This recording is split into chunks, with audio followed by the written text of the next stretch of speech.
Hey, everybody. Thank you so much for listening to today's episode of Sadie and Friends. Before we kick it off, I just want to thank an amazing sponsor. I have to tell you about Garage Door Service and Sales, a sponsor that I have been doing endorsements for, oh my gosh, close to 20 years now. You're old. Just be old. Close to 20 years. And when I started working with them, they had been in business for decades, for generations. You know that you're not in business for that long unless you're taking care of your customers. And no matter what you're looking for, maybe you got just a broken spring and it's just, or maybe it's really loud. Also, do you know that technology these days is amazing when it comes to garage doors? It will alert you on an app on your phone if you leave your garage door open. So you ever get up in the morning and you go and you look and my God, the garage door's been open all night and thank God the bikes are still here and thank God we weren't murdered in the night, like on Dateline. Maybe Dateline will do a story on us, huh? That's a horrifying thing to think about and you don't want to have to worry about that. So get this technology where it will send you a message saying your garage door is open. Even better, say you're laying in bed, you're nice and warm, you're comfortable. All you have to do is push a button and it's going to close it for you. Say that you're in another country. Say you're in Fiji on vacation and the garage door's open.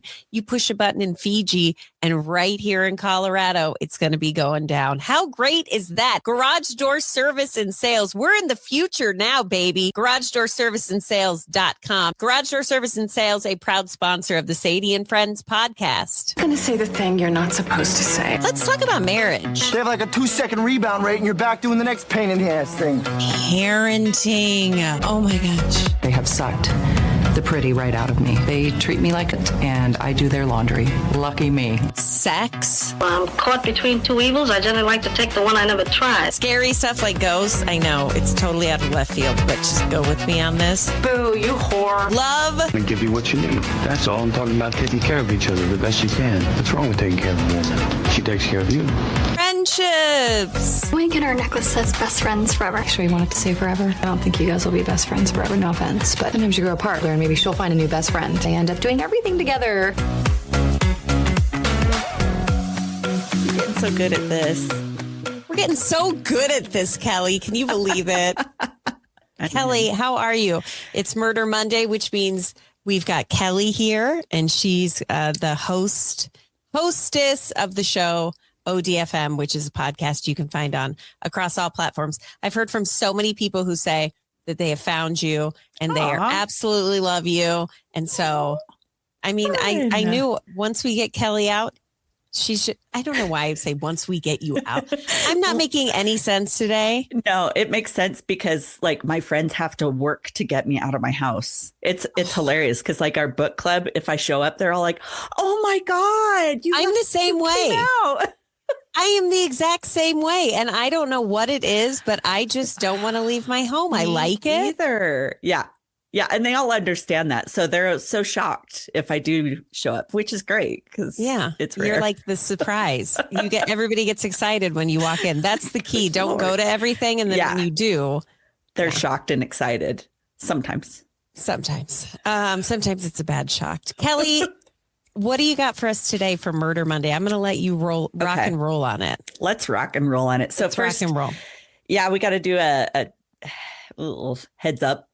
Discussions of domestic violence, execution, murder, sexual violence, and crimes involving children. So if it bugs anybody, like maybe skip this one or come back when you're feeling mentally able to handle things. Which maybe never, and that's okay too. That's fine too. I do my best to try to lighten it up and soften some details, but you know, some things are a little heavy. Yeah. So just a trigger warning on that. So, but this is kind of fun because we get to go overseas. Okay. So it's across the ocean. Across it's the in pond. Wales. Yeah, it's in Wales.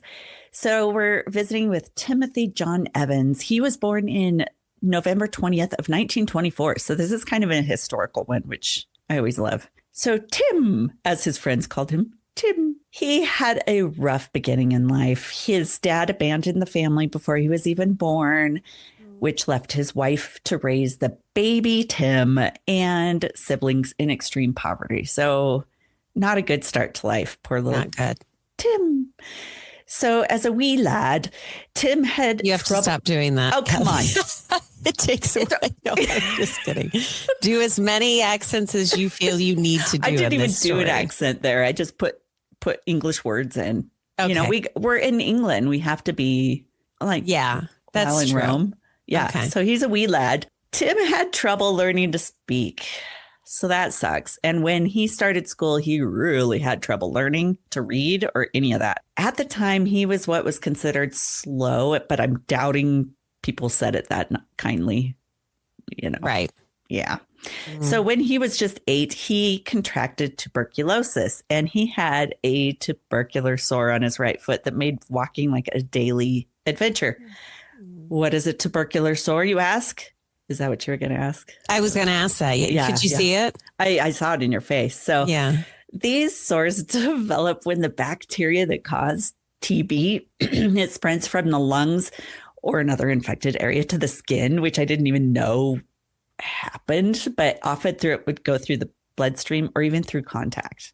And there were these nasty ass sores that took forever to heal and often caused permanent pain and damage. Like, Oh, gross. poor Tim. I know. He's just a little guy. And in Timothy Evans' case, his tubercular sore was on his right foot and it made it painful to walk and difficult. So this poor kid, he's already slow. He already has no dad. I mean, super poor.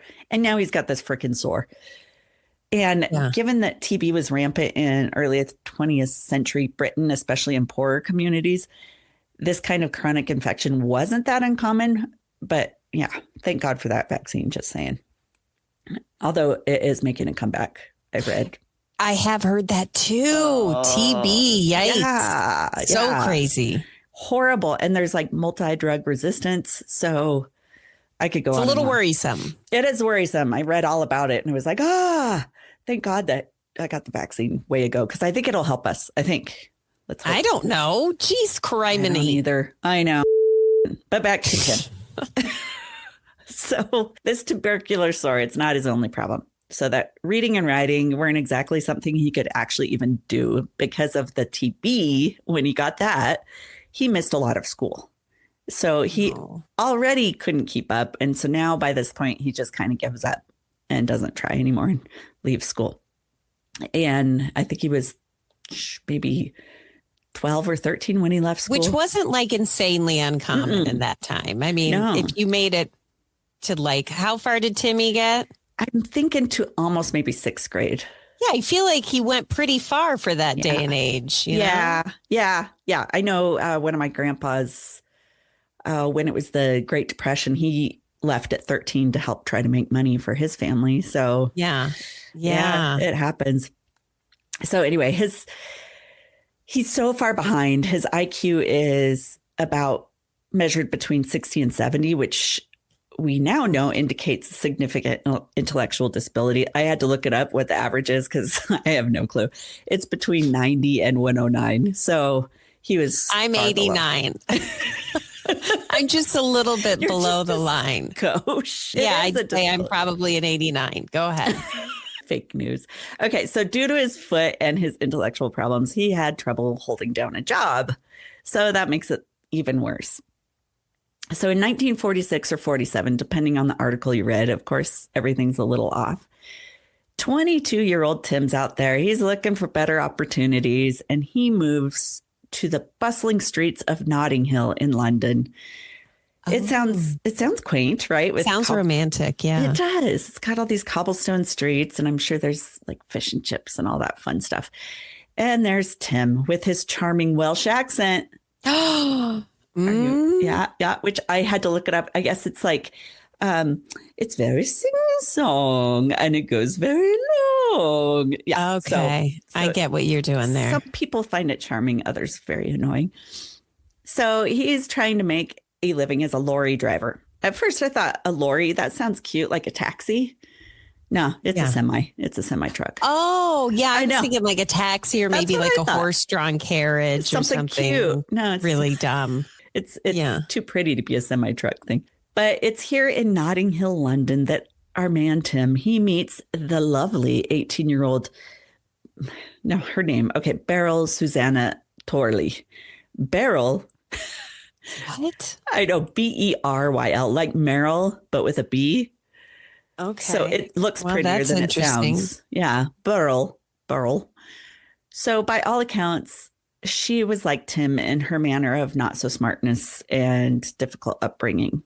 But she's very beautiful. So she's got that going. Maybe this is why the sparks flew between the two. And on September 20th in 1947, they tied the knot. So now we got this couple. And the newlyweds, they move into the top floor flat at 10 Rillington Place. So if this address sends a shiver down your spine, you must be from England, because in America, we don't know what the fuck that is. Yeah, what is that? So I'll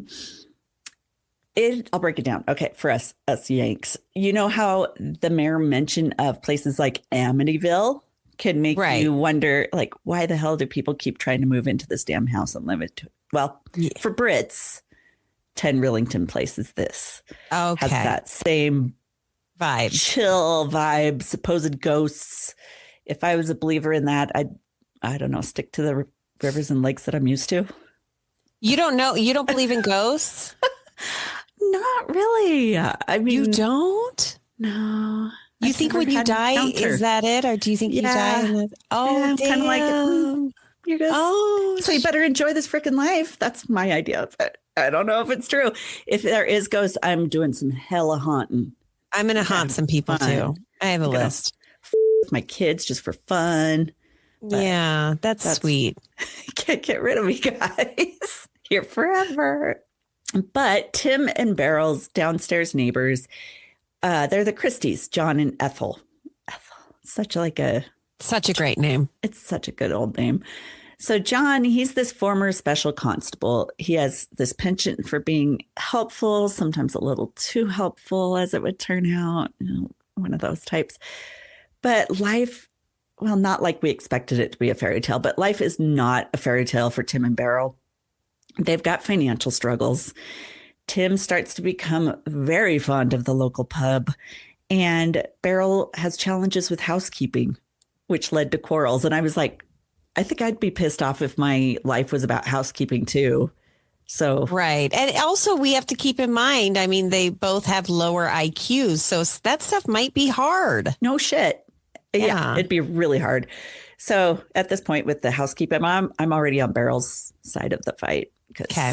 But neighbors would often hear these heated exchanges, probably some violence into it too, because that was pretty normal. But in those days, the loud domestic disputes is just like free entertainment. Like, let's just watch what's happening. You know, they didn't have TVs or internet.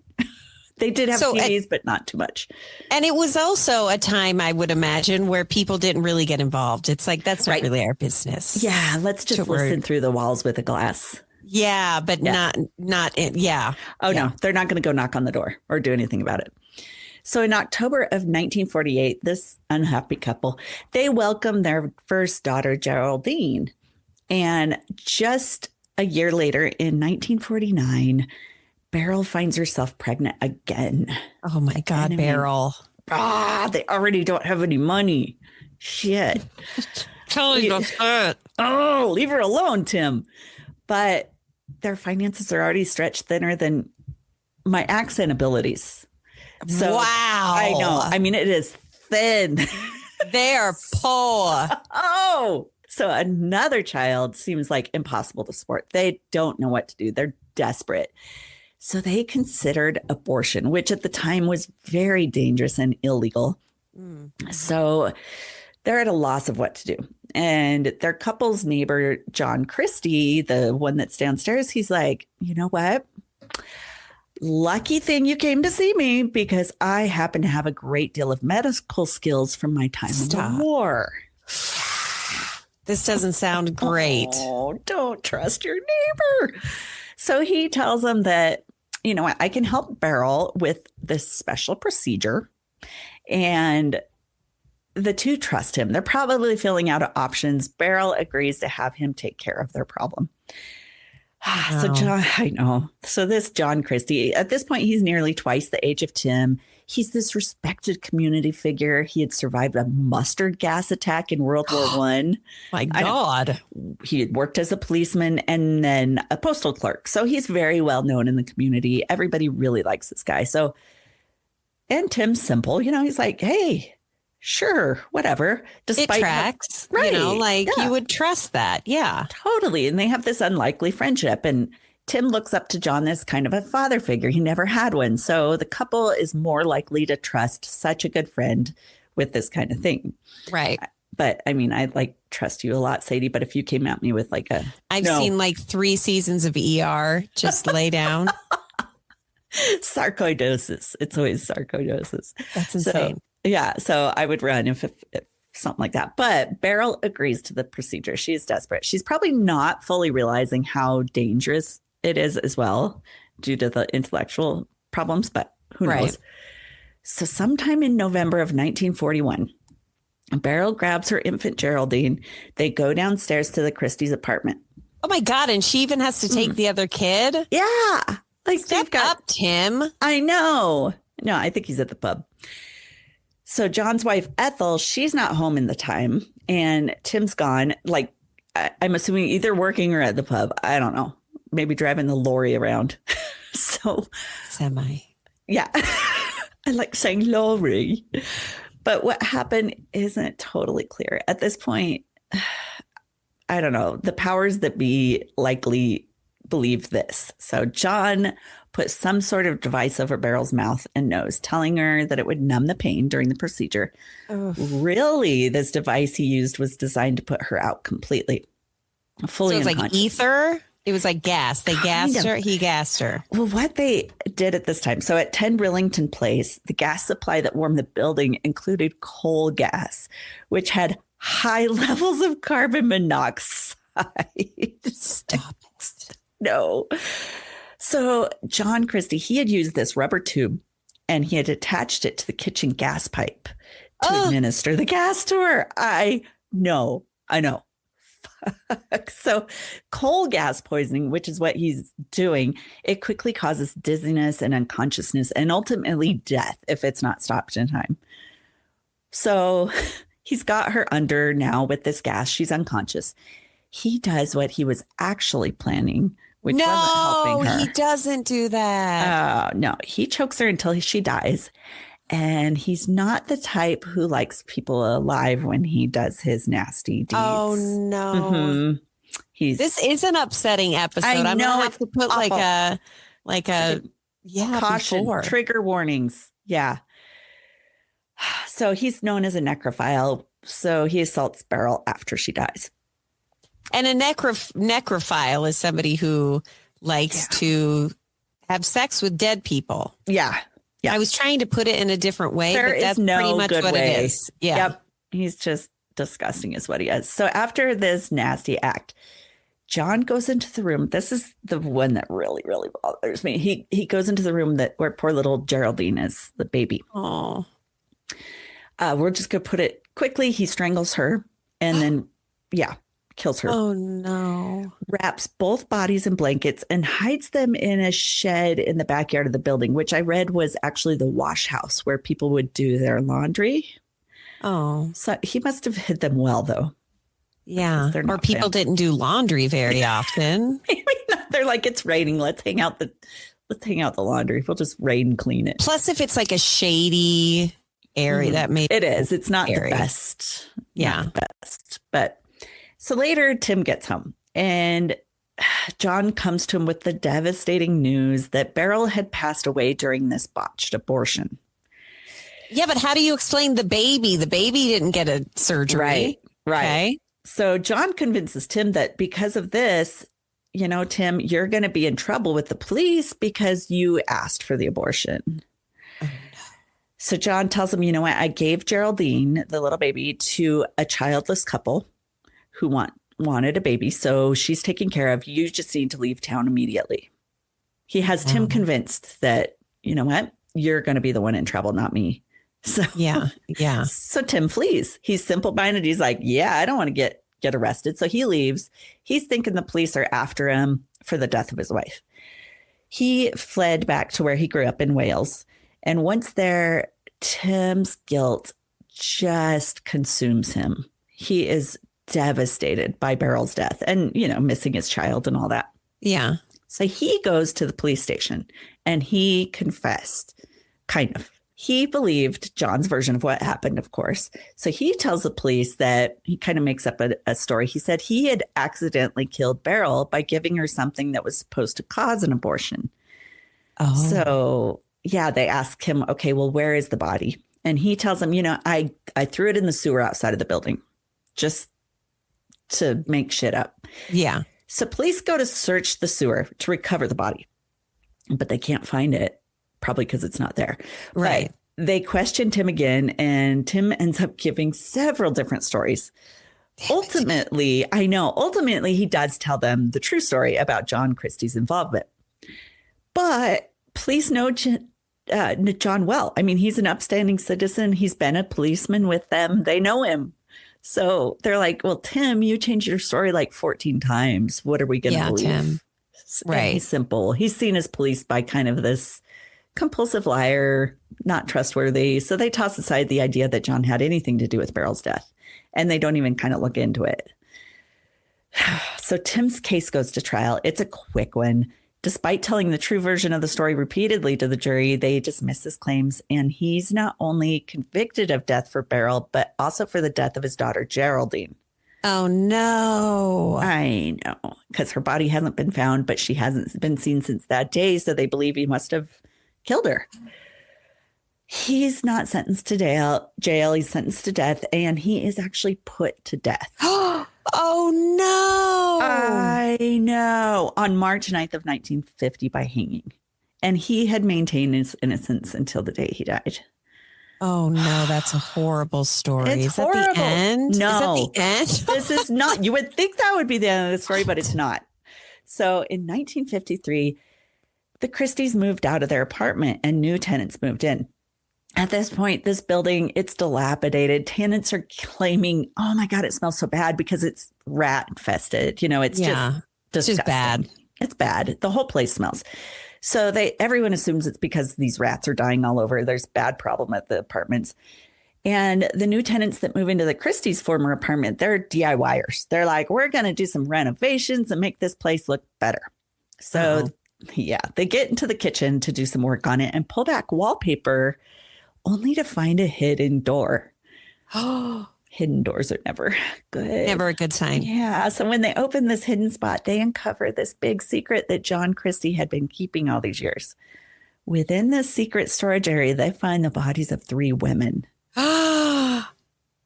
All of these women had been gassed, strangled, assaulted, and killed, then stacked up on one another in this closet type area. Oh my gosh. I know. So the victims were Rita Nelson, a pregnant 24-year-old, probably came to him with that same predicament. I was going to say, was this the pattern that he would say, I can help you with your problem if you come to my house? Yeah. Okay. Kathleen Maloney was a 26-year-old sex worker, and Hectorina McLennan, a 26-year-old John Christie had promised to find lodging for before she disappeared. So after the discovery of the secret room, police begin searching for the rest of the apartment, where they find more victims. Under the floorboards in the bedroom, they find the remains of Ethel, John's wife. No, not Ethel. Ethel! She'd been killed the year before the new tenants moved in. So he'd been keeping her under the floorboards this whole time. Oh, no. So the police they're like, well, shit, maybe we should look a little further. They go into the backyard area and they find the skeletons of a woman named Ruth First, who had been murdered in 1943, and Muriel Eady, who had been murdered in 1944. Oh, my. So in total, they go into and they finally find Geraldine and Beryl out in the wash house. So in total, they find 8 bodies. And then do they realize Tim didn't do anything? Yeah. Now they're like, oops, we killed the wrong guy. Yeah, that's a big deal. So it sounds like John Christie had a feeling they were going to find him. So he had fled, knowing he's about to get caught. He wandered around London sleeping in parks. And after about a week on the run, police arrest him near Putney Bridge. So when police confront him, he says in a creepy monotone voice, "I suppose you'd like to know about the bodies in the house." Yeah, we kind of want to know. That's why we're here. Yeah, I know we worked with you and you're a friend, but no. So he's later tried, convicted, and hanged on July 15th of 1953, exactly 3 years after Tim Evans had been wrongfully executed. To the day? To the day, which I'm sure they kind of did it on purpose, but freaky. After learning about this wrongful execution, the public is outraged, even though they were part of it because they were the jury. They're outraged at the injustice of it all. And they're just saying, like, had police done a basic search in 1949, like basic, they would have found at least the bodies in the wash house and likely would have realized Tim wasn't the killer so way back then, you know.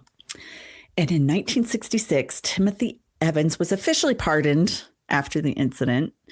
But I mean, you're already dead. So what do you do? Yeah, that sucks. But his innocence actually helped the campaign to abolish the death penalty in Britain. So now they don't have it anymore because people were so outraged by it. Like, this probably happens more than we know.